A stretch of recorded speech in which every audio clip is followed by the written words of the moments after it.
Bien, merci, chers amis, d'avoir répondu à notre appel à venir nous rencontrer ce soir à l'espace Vasarely malgré le coronavirus. Vous avez pris des risques pour venir nous voir et je vous en remercie. Vous avez découvert en effet le 5 février dernier la nouvelle équipe Antony pour tous. Aujourd'hui, nous allons vous présenter notre programme, notre projet pour Antony.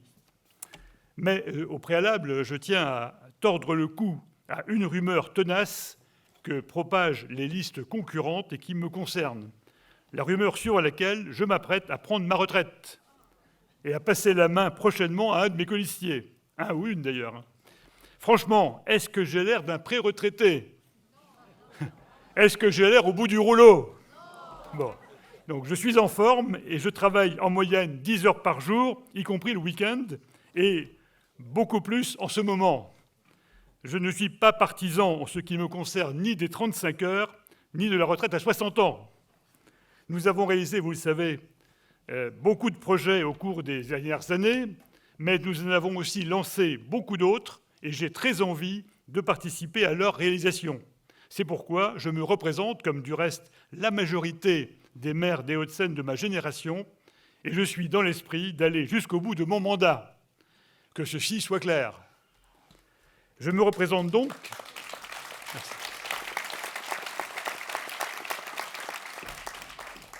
Je me représente donc avec une équipe nouvelle avec laquelle j'ai envie de travailler, tant j'y mets d'espoir.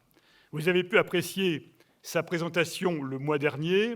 C'est une équipe de femmes et d'hommes intègres, expérimentés, engagés pour la plupart dans la vie locale, mais pas dans la politique politicienne. Une équipe de femmes et d'hommes au service des habitants d'Antony et non de leur carrière.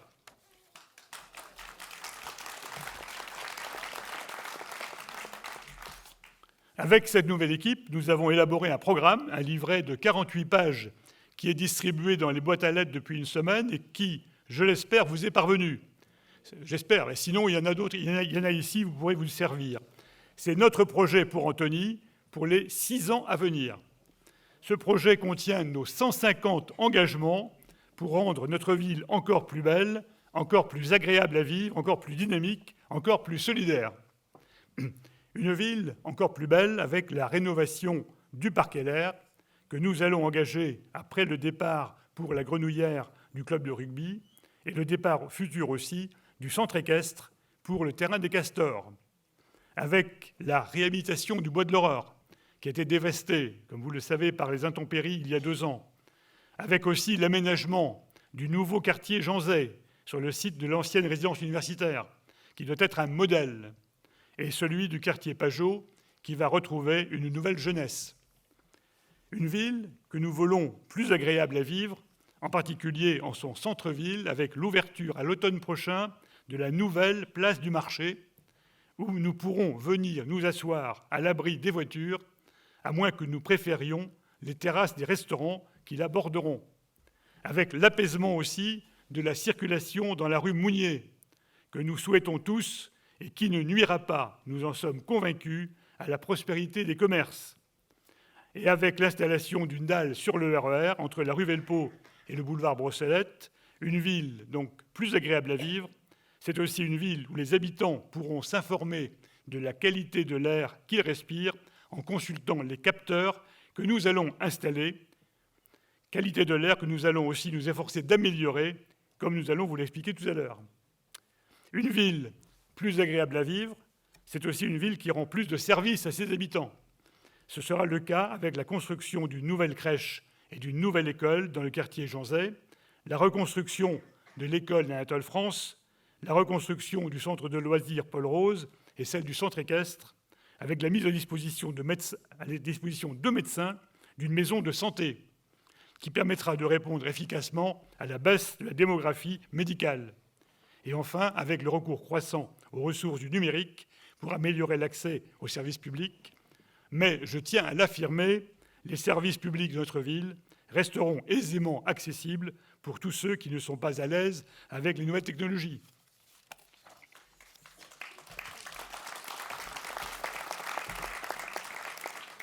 Une ville plus agréable à vivre, c'est aussi une ville sûre, et nous ferons beaucoup d'efforts pour améliorer encore la sécurité en déployant le réseau de caméras de vidéoprotection dans tous les quartiers, en renforçant la police municipale et en l'installant dans un nouveau poste de police ultramoderne.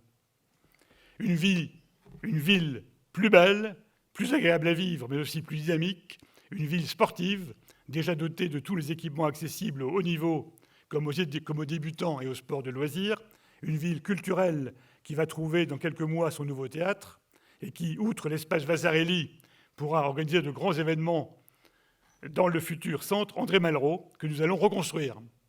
Une ville qui initiera plus d'enfants aux sciences dans son nouveau club scientifique, une ville qui soutiendra son commerce et son artisanat et qui s'efforcera de donner aux entreprises et à leurs salariés toutes les raisons de venir s'établir à Antony. Et enfin, une ville plus solidaire envers ceux de ses habitants qui ont besoin de son aide. Le pourcentage des logements sociaux sera porté de 23% aujourd'hui à 25%, et les 2500 logements sociaux du parc des Hauts-de-Bièvre, Habitat, bénéficieront d'une rénovation avec isolation thermique, avec l'ouverture également d'une maison des familles et d'une maison de la solidarité, et une ville qui poursuivra son action dans le quartier prioritaire du Noyer Doré, même si l'État et les autres partenaires se retirent du contrat de ville qui les lie à nous. Avec nous, la ville d'Antony soutiendra toujours tous ses habitants en difficulté.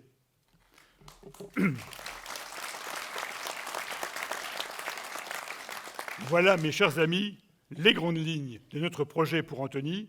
Pour en préciser les points les plus importants, je vais passer la parole à mes collègues sur la politique de transition écologique que volontairement je n'ai pas abordée, mais qui, dans le contexte actuel d'accélération du réchauffement climatique, est de plus en plus importante, sur les finances, le nerf de la guerre qu'il faut maîtriser si on veut disposer des moyens de sa politique, sur la sécurité, sur laquelle circulent des informations fausses destinées à faire peur, sur les questions sociales et la solidarité, sur l'urbanisme, enfin, et sur nos grands projets.